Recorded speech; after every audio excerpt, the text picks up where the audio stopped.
प्रदेश कांग्रेस ने 3 नए कृषि कानूनों की तर्ज पर नगरनार स्टील प्लांट के विनिवेशीकरण और डीमर्जर के फैसले को वापस लेने की मांग केंद्र सरकार से की है।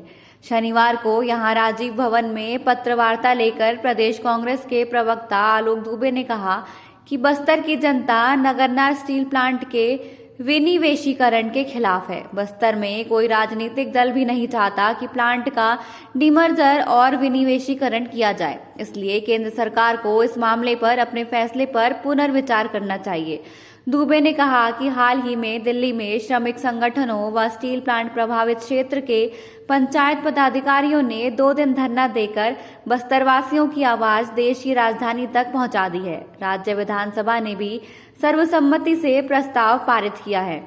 पत्रवार्ता में कृषि कानूनों की वापसी पर चर्चा करते हुए महापौर सफीरा साहू ने कहा कि केंद्र के इस निर्माण से देश की जनता और अन्नदाताओं की जीत हुई है। प्रजातंत्र में किसी भी अन्याय के विरोध में किया जाने वाला शांतिपूर्ण जन आंदोलन जरूर सफल होता है। महापौर ने कहा कि कांग्रेस के पूर्व राष्ट्रीय अध्यक्ष राहुल गांधी ने कहा था कि केंद्र सरकार को एक दिन तीनों कृषि कानून को वापस लेने के लिए बाध्य होना पड़ेगा, क्योंकि यह किसान विरोधी है।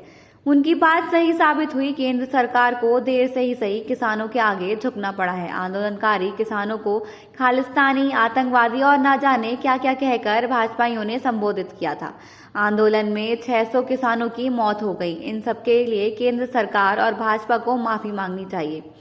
सफीरा साहू ने कहा, उनका मानना है कि कृषि कानूनों को जब अध्यादेश के रूप में लागू किया गया था, उसी समय विरोध को देखते हुए वापस ले लेना चाहिए था। संसद में बहुमत की ताकत दिखाकर किसान विरोधी बिल पारित कराना पूरी तरह से गलत था। शहर जिला कांग्रेस के महामंत्री अनवर खान ने कहा कि किसानों ने गांधीवादी मार्ग पर चलकर 1 साल से अधिक समय तक आंदोलन किया। असत्य पर सत्य की जीत हुई है। केंद्र सरकार ने देर से सही तीनों कानून को वापस लेने का निर्णय लिया, जबकि ऐसा उसी समय कर लेना था। युवक कांग्रेस के प्रदेश महासचिव सुशील मौर्य ने कहा कि केंद्र सरकार को समझ आ गया है कि उसका जनाधार खत्म हो रहा है।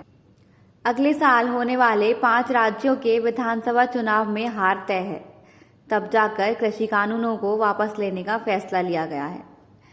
पत्रवार्ता में युक्ता नेता शाहनवाज खान व अनुराग महतो भी मौजूद रहे। देश के प्रधानमंत्री जी के द्वारा जो सदन में बिना चर्चा के बहुमत के आधार पर जो 3 काले कानून पारित किए थे, उसके विरोध में हमारे राहुल गांधी जी ने विरोध किया था।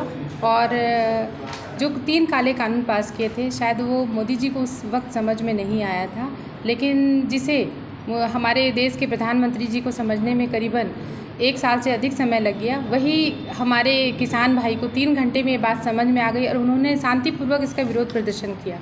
उसके बावजूद भी हमारे प्रधानमंत्री जी के कान में जूं तक नहीं रेंगी और इतना आंदोलन बढ़ने के बाद यहाँ तक कि उन्होंने वही किसान भाई उन्हें आतंकवादी तक कह दिया था। और जब अब सामने उपचुनाव आने वाले हैं पंजाब के, उत्तर प्रदेश के और भी राज्य के, तो उस समय अचानक से किसान भाइयों के साथ में बैठक करना ये शायद समझ से परे है। लेकिन यदि उन्होंने गुरु नानक जयंती के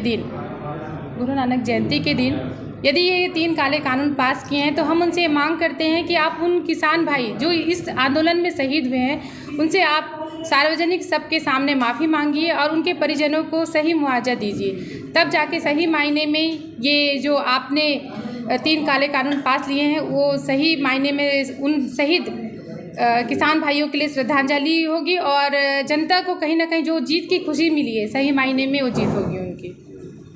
टाइम 8 छत्तीसगढ़ के लिए जगदलपुर से मृण्मय की रिपोर्ट।